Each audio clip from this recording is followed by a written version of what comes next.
इकाई 6 भरत एकांकी। दृश्य।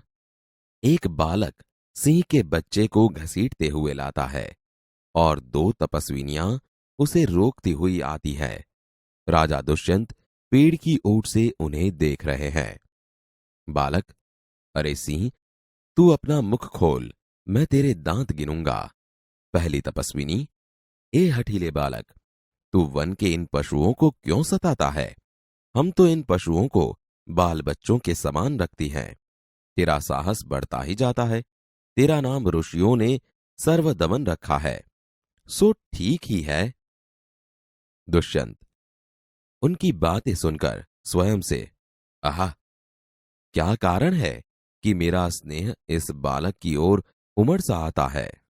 दूसरी तपस्विनी, तू तो इस बच्चे को छोड़ न देगा तो सिंहनी तुझ पर दौड़ेगी। बालक मुस्कुराकर, ठीक है, सिंहनी का मुझे ऐसा ही डर है। मुंह चिढ़ाता है।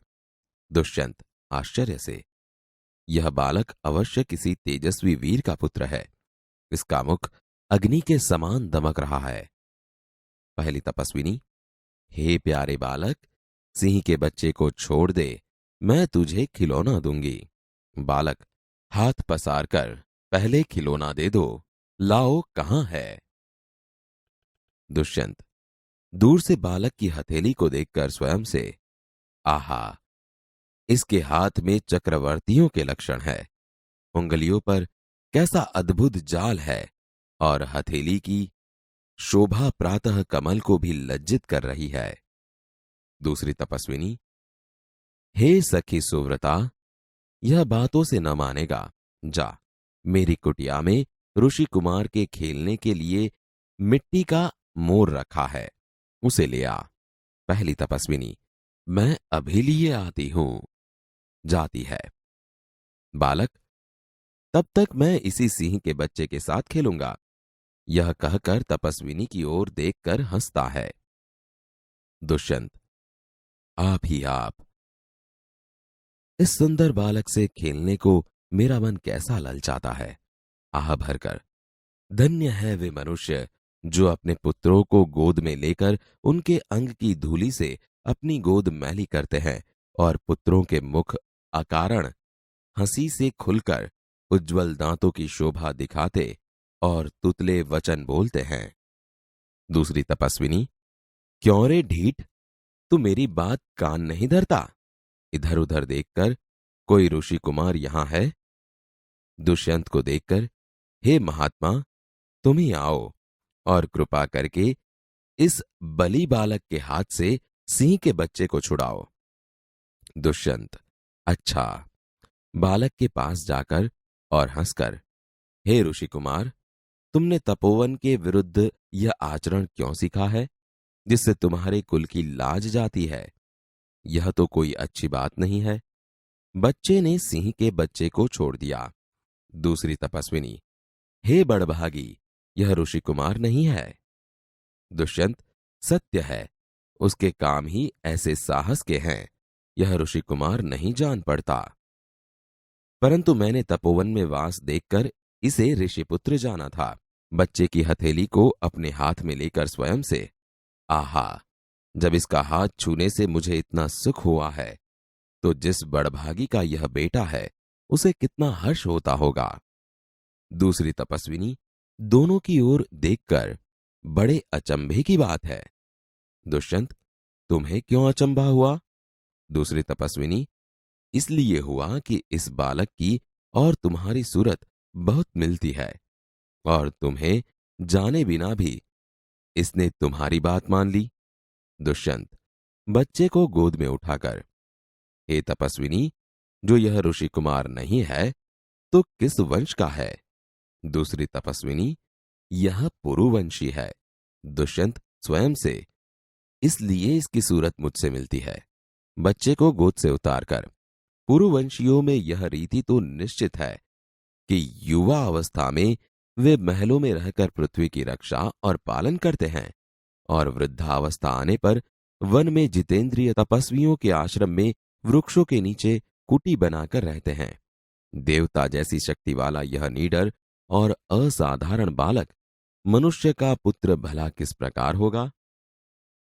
दूसरी तपस्विनी, हे परदेशी, तेरा यह संदेह तब मिट जाएगा जब तू जान लेगा कि इस बालक की मां मेनका नामक एक अप्सरा की बेटी है। उसी के प्रताप से इसका जन्म देव पितर के इस तपोवन में हुआ।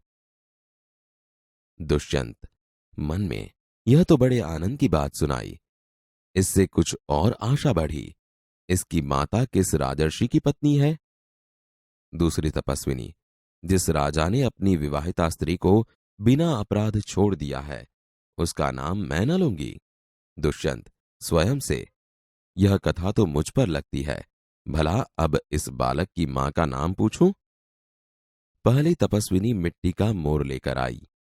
पहली तपस्विनी, हे सर्वदमन, यह शकुंत लावण्य देख। बालक बड़े चाव से देखकर, कहां है शकुंतला मेरी माता? दूसरी तपस्विनी हंसती हुई, यहां तेरी माता नहीं है, तुम इस नाम से धोखा खा गए। सर्वदमन, मैंने तो कहा ही था मिट्टी के मोर को देख। दुष्यंत स्वयं से, इसकी मां मेरी ही प्यारी शकुंतला है या इस नाम की कोई दूसरी स्त्री है? यह वृतांत मुझे ऐसे व्याकुल करता है जैसे मृग तृष्णा प्यासे हिरण को व्याकुल करती है। बालक खुश होकर, मुझे यह मोर बहुत अच्छा लगता है, खिलौना ले लेता है। पहली तपस्विनी घबराकर, ओह, बालक की बांह से रक्षाबंधन कहां गया? दुष्यंत, घबराओ मत, जब यह नहर से खेल रहा था तब इसके हाथ से गिर गया था, सो वह पड़ा है, मैं उठाकर तुम्हें दिए देता हूं। उठाने के लिए झुकता है। पहली तपस्विनी, अरे अरे मत उठाओ, इसे मत छूना। दूसरी तपस्विनी, ओह, इसने तो उठा ही लिया। दोनों एक दूसरे को आश्चर्य से देखती हैं। दुष्यंत, यह लो, परंतु यह कहो कि तुमने मुझे इसको उठाने से रोका क्यों था? दूसरी तपस्विनी, इस रक्षाबंधन का नाम अपराजित है। जिस समय इस बालक का नामकरण हुआ था तब महात्मा मरीचि के पुत्र कश्यप ने यह धागा दिया था। इसका गुण है कि कभी यह धरती पर गिर पड़े तो इस बालक के माता पिता को छोड़कर इसे कोई दूसरा न उठा सके। दुष्यंत, और जो कोई उठा ले तो क्या होगा? पहली तपस्विनी, तो यह तुरंत सांप बनकर उसे डसता है। दुष्यंत, तुमने कभी ऐसा होते देखा है? पहली तपस्विनी, अनेक बार। दुष्यंत प्रसन्न होकर, तो अब मेरा मनोरथ पूरा हुआ। मैं क्यों न आनंद मनाऊं? बालक को गोद में लेता है, पर्दा गिरता है।